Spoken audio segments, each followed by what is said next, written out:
Wow. Okay, I've changed. Thank you. I always love that song, especially if you've ever seen the musical or the movie Dreamgirls, and that song is Effie, right? His character's name? Effie, right? And she's been through the mill.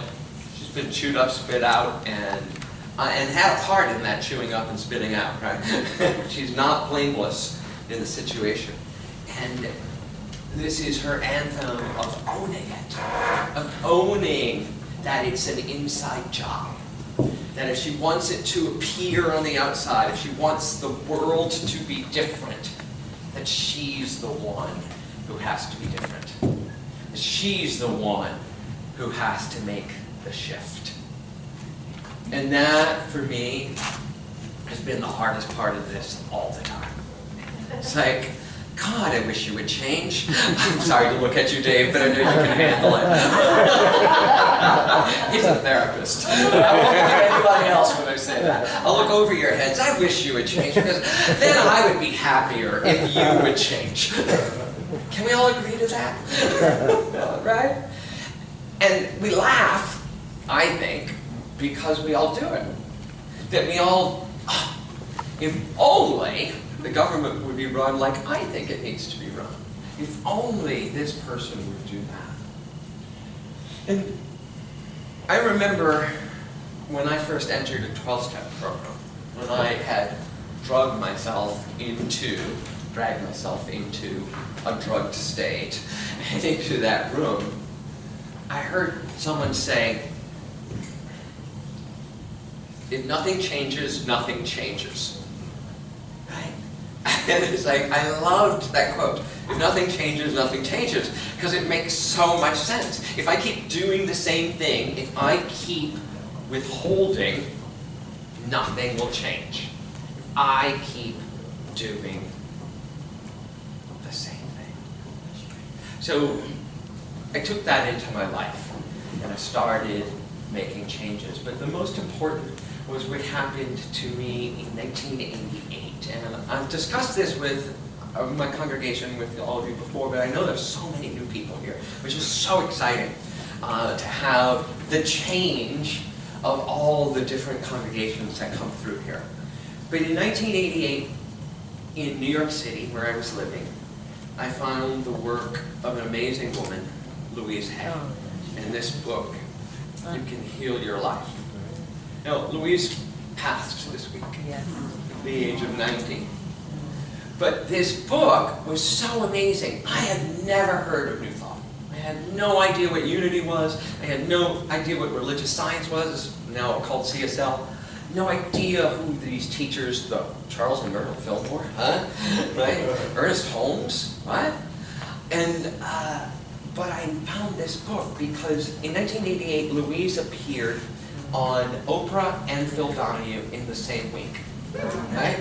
Right? Imagine what that would do to your book sales in 1988, right? Through the roof.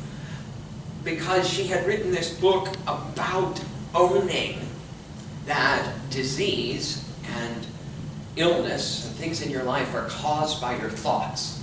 And she proposed the radical idea that you use affirmations to shift that belief system from negative to positive. Right? And it was written without the word God. It was called Universe.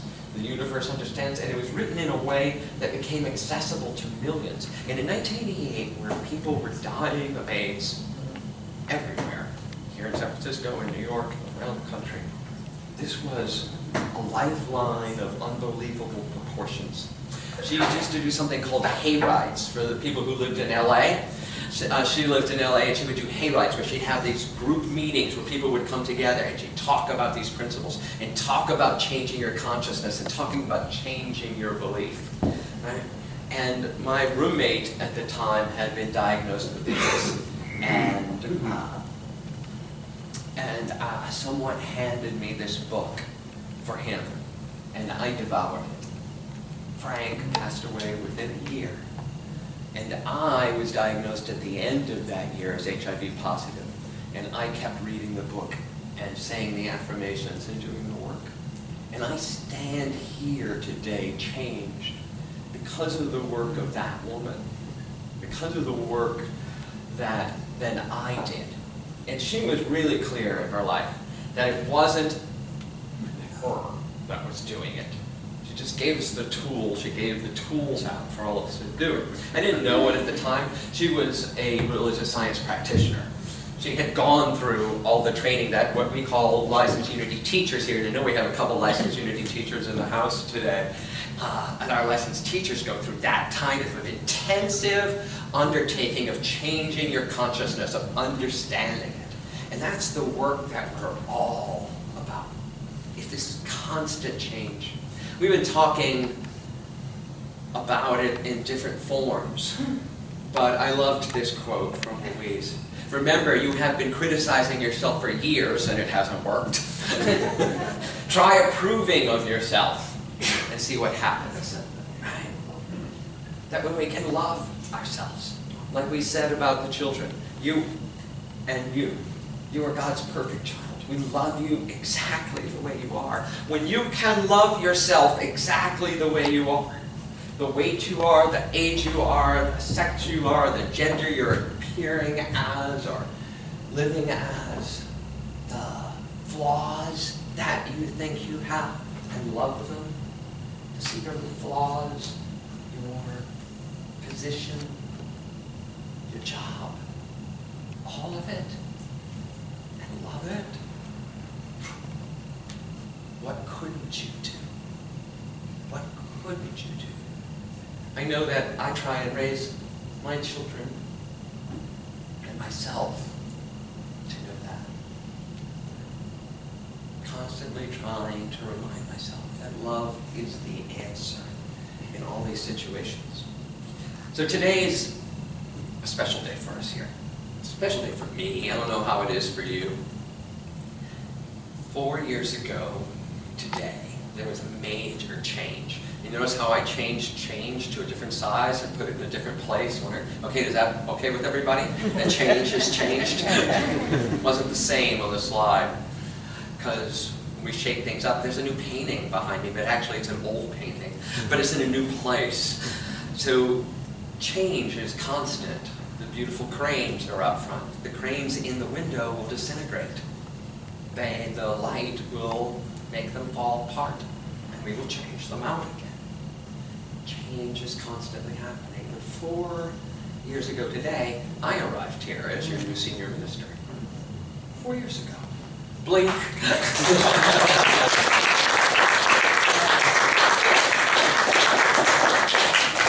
And a lot of times people ask you, if you had to do it over again, would you do it the same way? And I go, I hope not. If I haven't learned something in these 4 years, I've been asleep. I've been asleep. And of course, if I had to do it all over again, there are things I would do differently. I look back on it, not with regret, but I look back on it and ask for wisdom of, okay, so when this situation comes up again, how do I handle it this time? How do I handle it now, knowing all this? Because part of the whole process of me coming here was a shift for the community. I've come to learn that, for those of you who don't know, in a Unity Church we're congregational, meaning that you guys, the members, have input on who stands up here as senior minister, who gets the job. And there was a whole search process, and it had come out of a time of massive changes here at Unity San Francisco. You've been here for 98 years this summer. So you had been here 94 years. And there was this process of discernment about who to call as your next minister. And I got the call and stepped up and said yes. But it wasn't easy, and it wasn't unanimous. It wasn't unanimous. And how do we operate in life and in situations when there's a split decision? When there are pockets and whole factions of people who seem to be aligned against you. You know, and look at our politics. Look at our national discourse and go, how do I uphold these principles of love, of truth, of divinity in my own self when what's going on in the world? When on vacation, I was in my father's house, right? I hadn't been at Dad's house in a couple of years, and he was touring, showing me everything they had added, the whole suite, his new walk-in closet. I was so happy to show me again. As we're walking through his walk-in closet on a golf course in Georgia, right? I mean, the gated community in Georgia, the ultimate McMansion. I was smiling inside it because it makes Dad really happy. But he says, well, you know, I read a report today that the actual temperature of the planet hasn't changed in 16 years. And I was like, oh God, help me. Literally my prayer. Not to have this argument with my father. Not to have this argument. And just to let him be. To let it be. It was okay that I'm not going to convince him.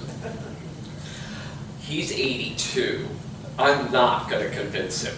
Right? And to be at peace for myself in that situation. And that's a change for me. That's a change for me. To not dive into the conversation. And all I did is smile and said, wow, I read the exact opposite report. And I sent him the temperature in San Francisco today. And so I was happy that I learned that. And I hope,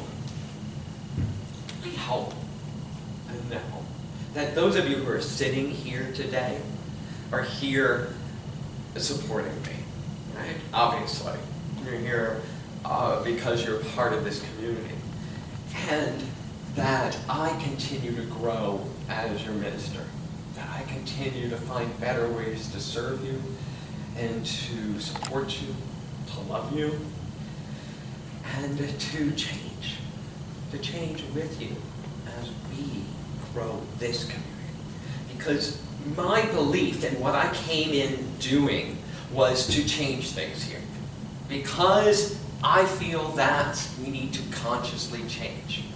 We all want to grow. Have you ever heard this saying? Everybody wants to grow, but nobody wants to change. Right? I want more people to sit in the seats here. I want more people to volunteer. I want more people to participate. I want more people to know what we teach, how important it is. But everything has to stay exactly the same. So one of the things that I do is I change the painting behind us. And it's funny, we talk in church land, in church administration land, we call them sacred cows. Right? That if something exists in the church for a certain amount of time, it becomes a sacred cow. And people say, you can't change it, because it's always been that way. Well, this painting has not been here for 97 years, trust me. Right? I love it, it's wonderful, and we keep shifting it out. We had different art come in, and the cranes come in, and all those kind of things, so that we consciously get used to this idea of change. The band is new. I'm new. The people are new. The chairs are new. One day the building may be new. As we talked a couple weeks ago, we've had 9 different buildings. 9, count folks, in our 97 years. That's once every 10 years we have moved. Now we've been in this one for 20. But it is not the only place that Unity San Francisco has existed. Change is our constant. Change is our constant. So how do you want to be in that? How do you want to interact with it? In your life, in this community, in your family, in all different areas. How do you want to exist? I looked up all the cinnamon. Cinnamon? I like a cinnamon roll, please. Of change. A cinnamon roll of change. And this are some of them. Adjustment. Amendment. Conversion. Diversification. Oh boy, can we diversify how we teach, how we are? Can we modify ourselves? Oh, please, God, give me the strength to be modified. Yeah, mutation. oh, that sounds like something coming from the inside, that life itself mutates to another form that's more adaptable or revise. Transformation. We talk about transformation here a lot, right? Variance, variation, adaptation, correction. Ah, let me make a correction to that. Metamorphosis. Love that. Transmutation. Shift. Switch. Turn it on. Turn on the light switch. Let the light in. And accommodation. No, accommodation has a pejorative kind of tone sometimes as it's used, right, in sentences. Ooh, I'm going to make an accommodation for that person. Or I'm going to make an accommodation. But if we look at it holistically, accommodation means to go, oh, well, how could this fit better? How can I include more? And when you look at accommodation in a broader and more expansive, like, how do I accommodate the people who want to be here? Right? And how do I play in that? Change. How do I want to live in change? And of course, there's always the antonyms. Right? The antonyms of change are quite different. Agreement, sameness, similarity, stagnation, and uniformity.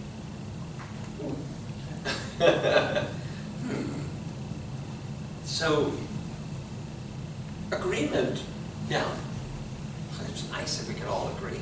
Does it happen? We can agree to disagree. Sameness, well, God, oh, I hate that. I don't know about you, but I like a little variety in life. If anyone knows the Enneagram, I'm a 7. So I like differences. I like shifting things.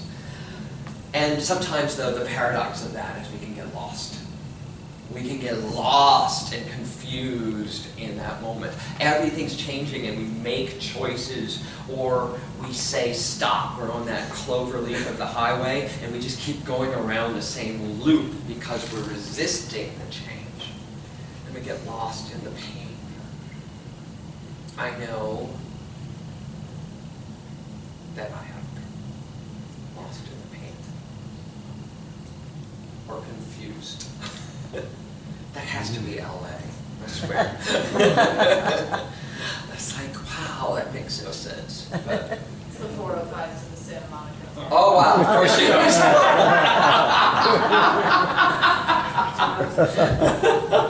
When I found that, I was like, oh my God, people drive that actually?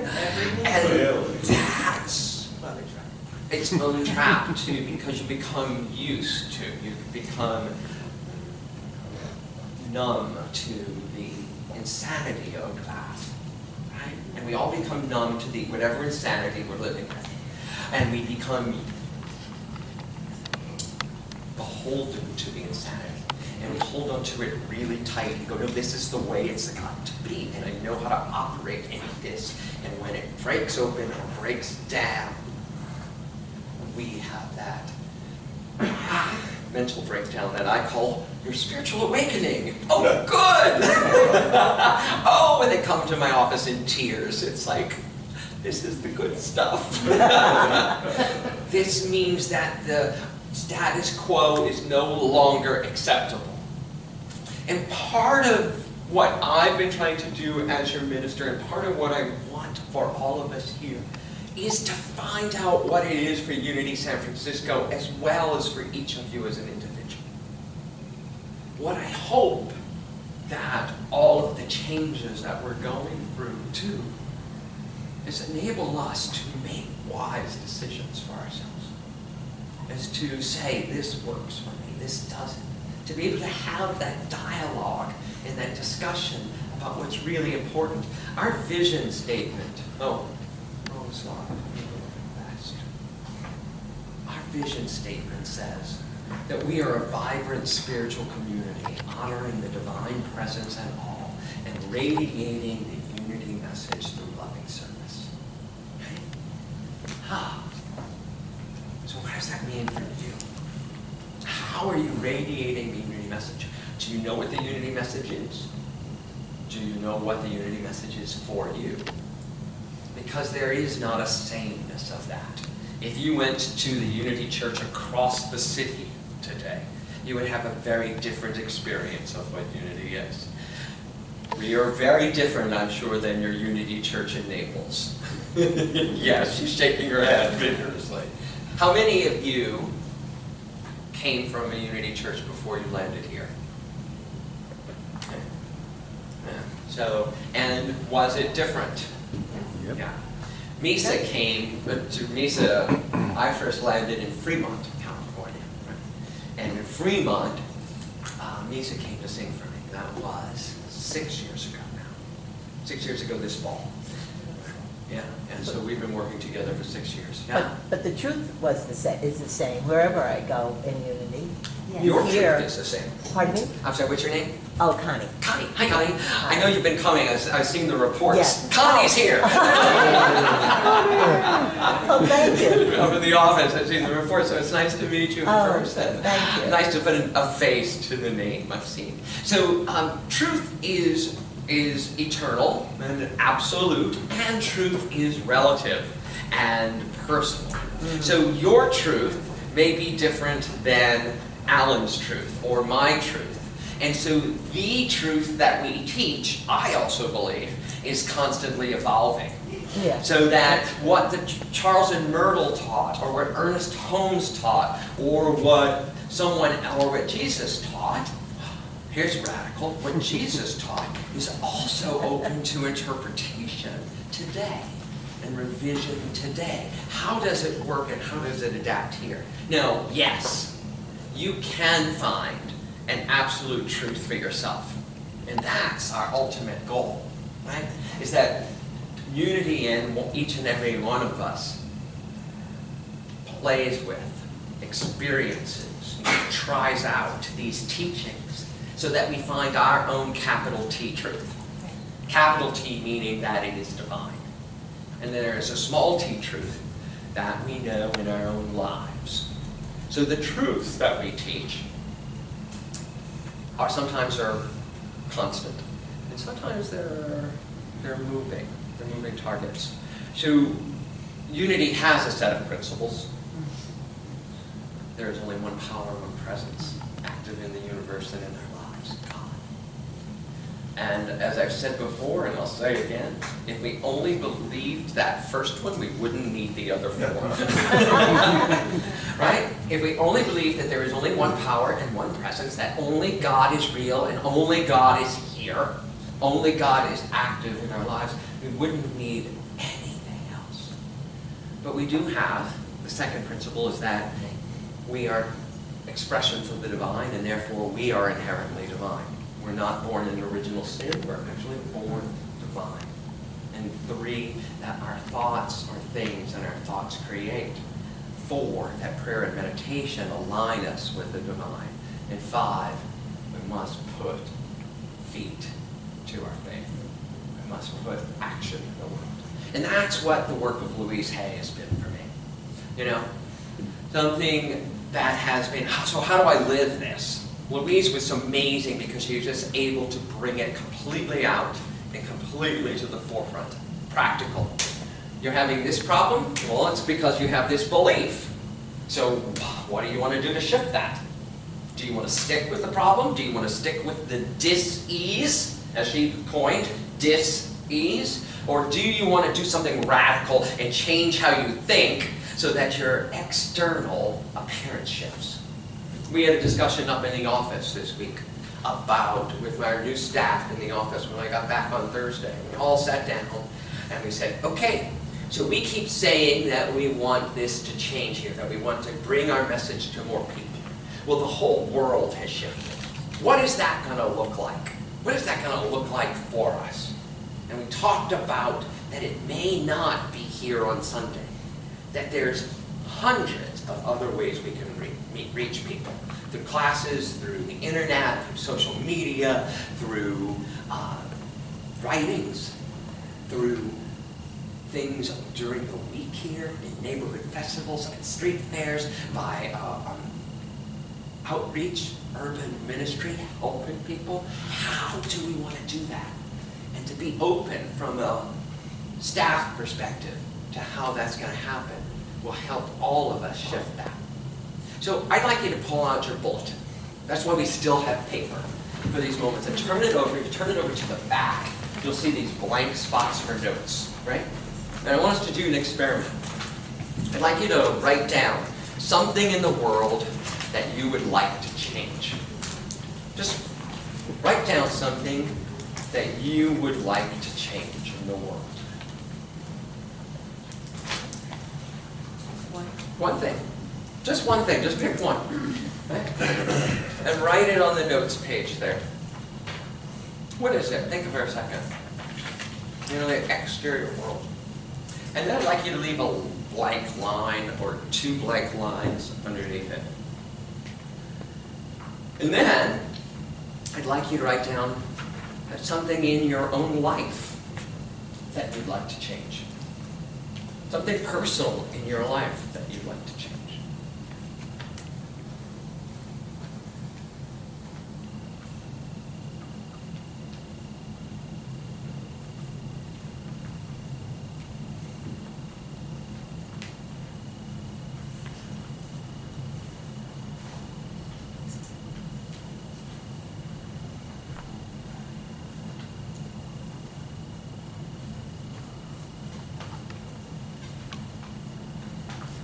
Then, for both of them, what are you willing to change in yourself to allow this to happen?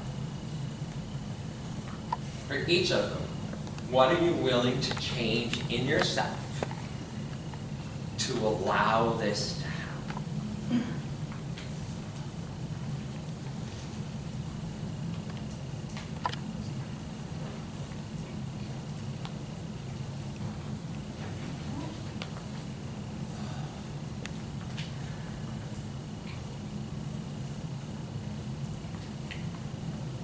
Change happens in your life based on the extent you are willing to make the change in yourself.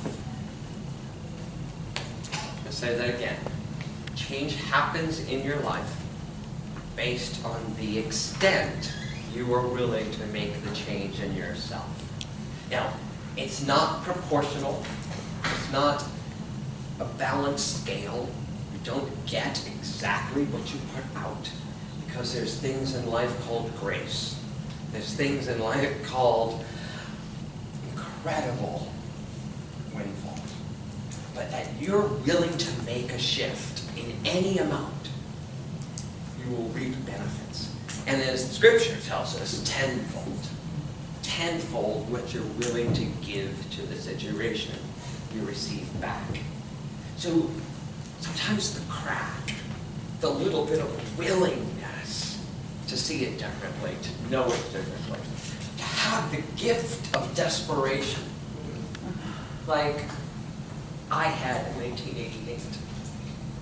The gift of knowing that there was nothing out there that was going to save me, and everything in here that I needed. That shift that Louise Hayes gave me and gave the world, and he isn't made to stand here changed. Changed. A minister, a father, a more peaceful and a more loving human being. This is the gift that I think Unity San Francisco is ready to give to the world in a much larger way than we've ever done it in our 98 years. So, change is ahead for all of us. For you independently and individually, and for us as a community. Change is a coming. Right? It's coming. It's coming. Whether we choose to embrace it or resist it, it's coming. And one of the quotes that I came across as I was preparing this was, when people resist change, it's because they're focused on what they will lose rather than on what they will gain. So when we can shift to what we will lose, to what we will complicated. It enables us to embrace what is. What is. So how do you want to embrace life? I leave us, as we get ready for our time of meditation, with one of my favorite quotes, again from Louise. I am in the right place, at the right time, doing the right thing. Right. Wherever you are in your life, wherever you are, you're in the right place, the right time, doing the right thing. Huh. You know that for ourselves and everyone else. Let's say it together. I am in the right place, at the right time, doing the right thing. Right now. And so it is. So it is.